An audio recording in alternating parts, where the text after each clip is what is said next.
I just want to go home. Like, it fucking sucks. The train was an absolute nightmare, probably because they're not as neurotic and crazy as me. I got rid of the exercise. What's up, everyone? Today I'm going to be talking about my June recap, where we were in June, what we did, what's coming next, where we're headed next, favorite things we ate, how much money I lost, because that's a thing I do. Here are the categories if you want to hop around and use the video chapters to what's interesting to you. Let's get started with the first category. So unlike May, there's maybe less activities, but the main activity or the main thing we did in June was travel. And that's maybe clear, maybe confusing based on my last few videos, but we did more traveling in a month than we've done in multiple years. We started, and I'm gonna be cheating with my notes here, we started June in Ulcinj, so that is pretty much the southernmost point of Montenegro. Then we went up to Budva, Montenegro, and Herzegovina, Montenegro, before going to Bosnia and Herzegovina. There we did Trebinje, Mostar, the capital Sarajevo, and the northern part Banja Luka, before crossing again into Croatia, where we spent a few nights in Zagreb, the capital of Croatia. And then on the last day of June, so just snuck it in for the purposes of this video, we got to Budapest. So a lot of traveling. That's 1, 2, 3, 4, 5, 6, 7, 8. I don't know why I can't count. That is like 8 or 9 or 10 different cities. 3 border crossings, which we can talk about how fun those are later. 7 buses and 1 train, which usually is exciting. We can talk about that in a little bit as well. But it was just a travel-full June. If you've watched my videos, you might get the vibe that we usually spend about a month somewhere. So the 8 months we spent in Mexico, it was always 1 month at a place at a time, or at least 1 month at an Airbnb. So it was very different doing anywhere from 3 to 7 nights and cramming so much into 1 month. I will say it was a lot of fun, and it wasn't as exhausting as I thought, but I am happy to be in Budapest, where we'll be staying put for a while.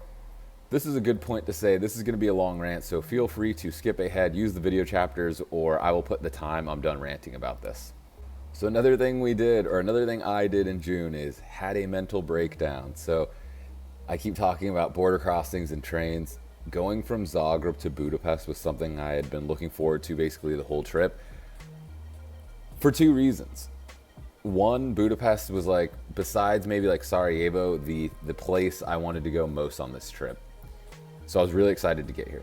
The second thing is we took all these buses, and buses are very fine, but I was really looking forward to taking a train.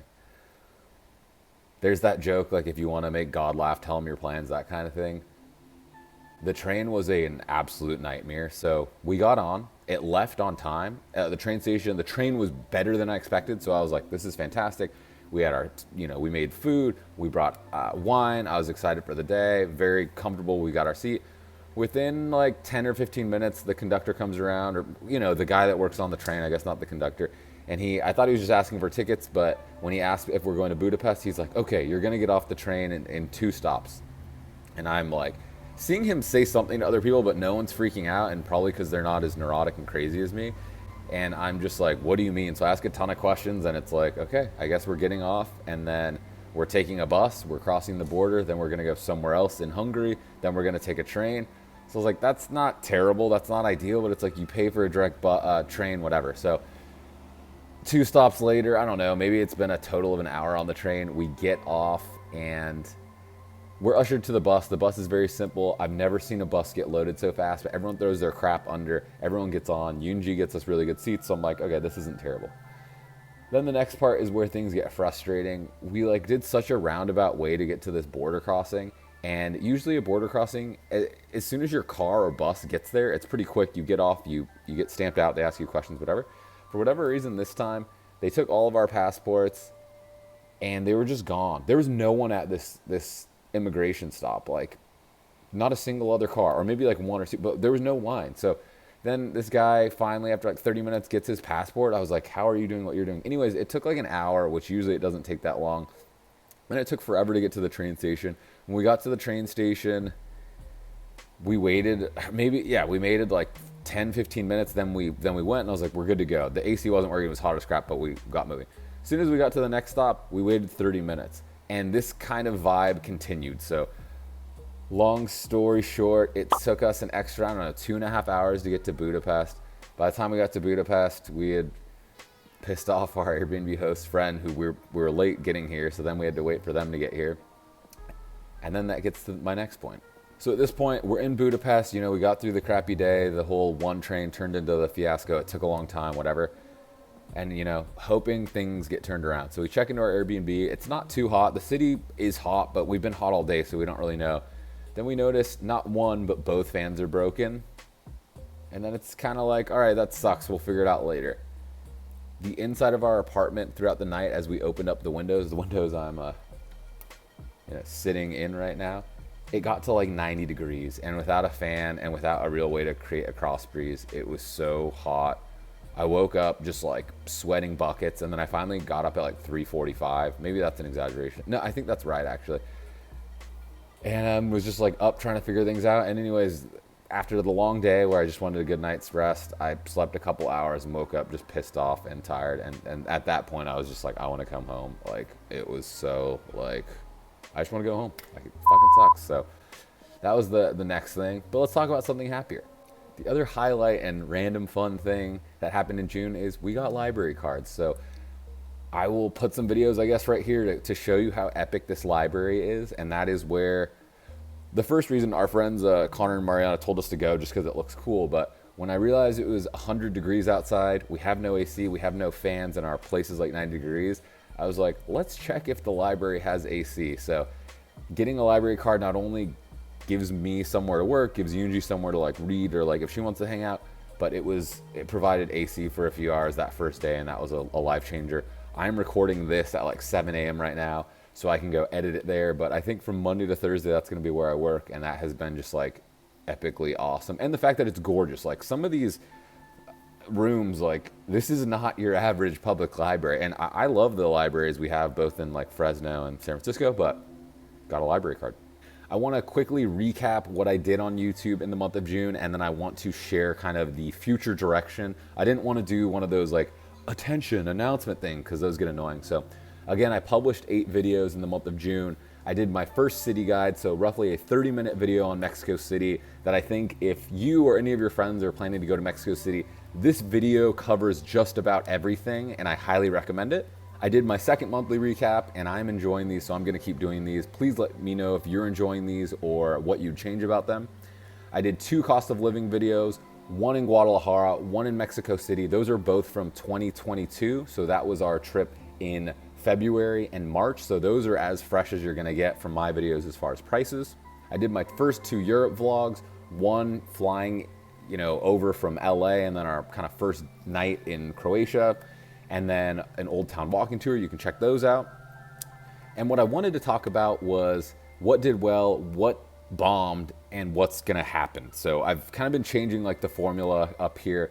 So the Mexico City videos continue to do well, and these new Europe videos continue to kind of bomb. Like, they're not doing well. The Old Town walking tour, like my mom and grandma, people were texting and they're like, I really like it. When's the next one? I got some good comments, but like the views were nothing. Like people, like 80 views or 100 views in a week, whereas, Mexico City might be 200 in a night. So the update on what's going to happen next is going all in on Europe. If you've been watching lately, you might be confused. I've been doing like kind of a week or 2 Mexico, a week or 2 Europe. I most recently released like the We're Back in Mexico, and I confused a lot of people, so sorry. We are in Budapest. I wrote that in the video, but I assume people read and people are just like watching and want to see tacos, which is fine.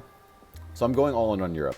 Wednesdays are going to continue being the experimental video, or like the recap video, or the first impressions, or how much money did I spend, or things like that, or like our Airbnbs in Europe. That's going to be Wednesdays. And then Saturdays are going to be vlogs. And by vlogs, I mean me walking around a city, me eating, me finding the top restaurants, the top brunch spots, cafes. I'm going to alternate on Saturdays with the most fresh content I have is going to be every other Saturday. And then the ones in between, I'm going to try to start from the beginning of the trip. So you'll see some Croatia stuff from there. Whereas this Saturday, you're going to see Budapest.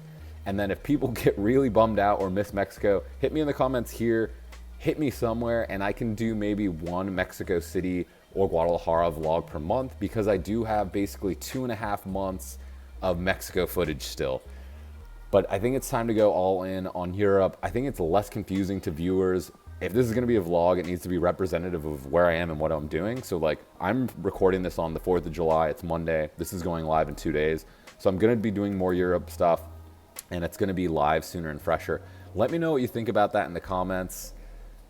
That's what I'm going to do as of now. We're going to see the data. Let's go into the next thing. Okay, this is a boring one. We're going to go quick. Again, I wrote 0 blog posts. This is the last month I'm going to allow that to happen.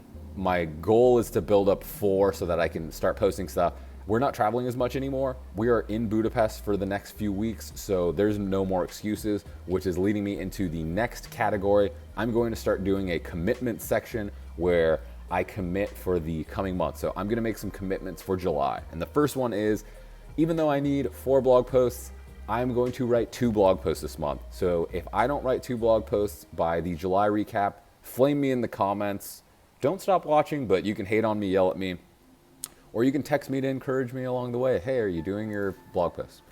The other commitment, I'm going to make a plan to do 1 TikTok per day. So not do 1 TikTok per day, but I'm going to at least plan it. And then in the meantime, I'm going to post 1 TikTok per week, which sounds so easy and stupid, but the fact that I keep talking about it and I have posted like 1 in the last 3 weeks, I need to post at least 1 per week. So when we get back to this next month, that'll mean I posted 4 TikToks, I wrote 2 blog posts, and I have some sort of plan. That is all I feel like committing for now. On the flip side of that, I keep talking about how I usually read more books. I came through this time. I read 6 books in the month of June, and I'll throw that in quotes. 5 of them were audiobooks, which I will defend till the end of time. At me if you think listening to an audiobook isn't reading, that's fine. We can discuss that, and I read 1 of them. So I'll go in the order I did them. First book of the month was Taste by Stanley Tucci. It was fantastic. I like him a lot as an actor. I loved him in Easy A as the dad. He's hilarious, but as a person, I think he's fantastic. One of my friends, Mikey, always asks, like, who's going to fill the void left by the departure of Anthony Bourdain? And my weird answer is, if Stanley Tucci and Action Bronson had a baby, that is who would fill the void for Anthony Bourdain. Also, my spirit animals would be Stanley Tucci and Action Bronson. This book is a memoir about him, but all about food, and it's really interesting. I wasn't going to talk too much about these books. Maybe I'll do a separate video because this is already getting long. After I read that, I read The Maid. It is like a thriller set in a hotel about a maid who witnesses a murder, or finds a dead body rather. Then I read Breath. That book changed my life. There will be another video. I'll talk about all these. That book changed my life. I'm going to put all these. You can check them out on Amazon. Then I read How I Built This. So I listened to all of them except I read How I Built This. It's by Guy Raz. He has a podcast that I think Yunji found out about and we both really listened to. Not as good as I expected, but highly recommend it if you're an entrepreneur or someone who wants to start a business or is just interested in biographies of like super successful people. Exhalation was fantastic. If you're a fan of sci-fi or books like The 3 Body Problem or The Martian, highly recommend Exhalation. It's short stories. This will be in that other video I do about these books because it's so exciting. Plant Paradox, my mom recommended this one. Kind of a boring book, but parts of it were really engaging, and I would also say it changed my life from a diet perspective. So again, Plant Paradox along with Breath. I will talk about that in another video because I think everyone should read them because I think it could change your life for the better. Live longer, live a better life. And I'm currently reading the sequel to The 3 Body Problem, The Dark Forest. We'll talk about that more next month maybe, but that's what I'm reading right now. I got rid of the exercise category. If anyone cared about that, I can bring it back. I think these videos are getting long, so I cut that. The learning section, I'm not sure what I learned this month, which is terrible. I'm learning things every day. I'm trying to learn how to be patient. You're seeing how well that goes and learning how to go with the flow and accept things. That's not going well. We'll mix language in with this. The Croatian-Bosnian thing didn't go well, and I felt even worse when we got to Budapest and realized we spent 6 weeks in the Balkans. There's no excuse for not learning more. Like, learned how to say thank you, learned how to say sorry, learned how to say beer and some other things. Kind of unacceptable in my opinion. So I'm going to try doing actual flashcards and learning some more Hungarian. Oh, that was my other commitment. I need to frame what I'm going to do, so maybe I'm not going to commit, but I'm going to soft commit to learning more Hungarian. Hungarian is so much harder than Croatian and Bosnian, like the pronunciation, and if you reading Hungarian words does nothing for me. I need to listen to the pronunciation like 10 times and then write it phonetically for myself, which you probably shouldn't do. It is so difficult. The one positive are some words, they don't overlap, but they are similar from Croatian. So I think pekara, which means bakery in Croatian, I think it's pekaru here. So there are a few words that translate, and that is helpful. Hungarian is very difficult. I feel like people really do appreciate even more when you try here. Even saying thank you, which is either köszönöm or köszönöm, when you say that, I've seen so many people smile and then say you're welcome, which is even harder than thank you. So I'm gonna make the effort. We're here. It's unacceptable not to try, in my opinion. Language and learning, baby. For those that just like to see the sad state of affairs that is my money situation, let's talk about money and finances. So portfolio, up or down, you guessed it, we're down. June was kind of a crap month. There was legs at this one point where I was like, are we at the bottom? Maybe this is the time to invest. And then we kind of like hit this kind of like upswing, and I was like, well, crap, did we miss the bottom? And no, we haven't missed actually, I don't know. I lost, or I'm down on paper. None of it's real. I lost $73,481. At this point, that probably doesn't seem like much. Mom, grandma, don't freak out. It's totally fine. What I also did, and it's something I talked about in June, I did consolidate. I did sell a lot of my tech ETFs, my individual tech stuff. I sold almost everything, and I immediately converted most of it to VTI. I actually had to sell some bonds and other stuff to take losses to basically net a zero capital gain. So I actually am sitting on some cash, which is not good, and we'll talk about that in a second. But I was able to sell some stuff that still had gains and offset with some losses. So I'm not going to pay taxes at all on any of that stuff. And even though at this point I'm not sure if it was the right decision or not, from a peace of mind and quality of life standpoint, basically just being VTI, BND, which is my bond position, which we can talk about, Microsoft, Apple, and Google. I basically own 5 things, and there might be a few things I still own. I think I still own like Berkshire, which is like the Warren Buffett stock or fund, however you want to look at that, his company, his holding company. I own so much less, and I just don't care anymore. I don't care if Snowflake keeps dying. I don't care if QQQ is getting wrecked, even though there's a chance I might still own some of that stuff. I'll update this with some text to see what I still own, but the bulk is what I said. And my takeaways from this are, I feel better than ever. Even though I am at my lowest net worth in months and months, or in a long, long time, I feel good. I'm not nervous. When I check the market, I'm actually hoping it's down so I can buy more, but I feel really good about my situation. I'm going to keep buying. I mentioned I have a cash position, and I was hoping when we were sub 190, and I'm talking about the price of VTI. So if you want to ever know what I'm talking about, just Google VTI price or VTI stock, and you'll see the price. Hit 1 week or 1 month, you can see what the price has been at. When it was low, I was like, okay, I'm going to buy more. But then it just like resurged, and I thought it was too late. I wanted to do, and I almost did a video, and it was, the thumbnail was going to be like, don't panic, do this instead. And what so many people do in these situations is everyone like sells. Like think about 2008, or even think about 2008 more, but you can also think about COVID in March. When things go bad, people freak out and they sell. And that is the worst thing you can do. Even though I sold my stuff, I immediately swapped them. So I don't count that as a sell.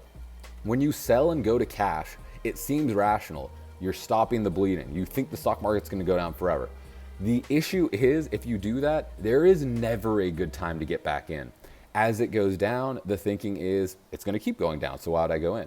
But as it comes back, you're thinking, well, it's too expensive now. I need to wait for it to crash. So you get into this position where you're holding all your money. So if anyone's interested in more thoughts, and God, I don't want to call it my advice, but what I would do in these situations, I can do another video. Otherwise, this should suffice. It's going to get to a point where I'm just going to like dollar cost average. If you don't know what that is, hit me in the comments. I can do a video about that. My cash into VTI, and I might build up a bond position, buy I bonds, or put money in a high yield account. Anything that's going to get like 1% to 2%. This is longer than usual. Let's talk about how much money I spent in June. In June, I spent about $600 on accommodation, which was fantastic because since we were doing so many different spots, I thought it was going to be the most expensive because we're not getting any long stay discounts. So $601.10. I spent about $367 on food and beverage. Again, at the beginning of the month, I was like, we're traveling all the time. It's going to be impossible. We're going to go way over budget. And typically the budget would be $900 to $1,000, so we did well there. That was for 2. I'll talk about that in a second. For transportation, spent $201. This was very high, but again, I mentioned 7 buses, 1 train, flights to Europe, etc. So the total for me, and then activities and miscellaneous for me, it was about $9. So the total for me was $1,177.07. Just call that $1,177 or $1,200. The total for both of us was $2,368, and that is based on a $2,500 budget. So we came in under budget, even though with all the travel, with all the extra transportation expense, with no discounts on accommodation, and with eating out every single day. This is the most expensive month we have ever had, including 8 months in Mexico. And yes, we're in Europe, but this is our most expensive month, but we're still under budget. July is going to cost more probably because we went way over budget with accommodation, but I was really happy to come in under budget. I think I'm going to start doing a deep dive on my monthly spend so you all can see the spreadsheets I have and we can go through things line by line. Let me know if that's something you're interested in. I think I'm just going to do it and we can see if it fails miserably. But a few people have asked, like, what apps or software do you use? Like, how do you forecast or whatever? And some people are like, can I see the spreadsheets? So while I still promise to do the 6-month budgeting and costs for last year's 6-month Mexico trip. I can do one for 6-week Balkan trip, cost of the trip, but I can also just do a June breakdown and we can walk through those expenses. Let me know if that'd be interesting. I can get that out in the next couple weeks. Other question I have, so should I start adding like additional income or revenue streams into this video? So I'm doing portfolio, spend. Should I do like how much money I'm making from YouTube or other stuff here? Let me know. And even more than that, should I do a standalone video on YouTube analytics and how much money I've made so far? Again, I might just do this, but let me know in the comments, especially if you'd like to see this included going forward. But I think I might do a standalone video doing, how much have I made with roughly 1,000 subscribers in the first 3 months. You made it. This is the end of the video. We can relax now as it is 82 degrees out. We're spending the basically most of July in Budapest. So if you're coming here or have a friend, hit me up. Always love to meet people. And then I don't want to say where we're going next.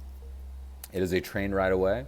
I want to leave some suspense, but I did want to thank you for watching this video. If you enjoyed it, please like, please comment on something. If you have a question or interested in seeing something. If you haven't subscribed, I'd really appreciate if you subscribe. It costs nothing to you and it helps me. And I just want to say thank you if you've been watching the Mexico videos, if you've been staying tuned with the new Europe vlogs, if you've been watching these monthly recaps or the first impressions, if you're just part of this community, just wanted to say thank you. I will be back this Saturday with another video, so don't go anywhere and let's grow this bad boy. Thanks for hanging out.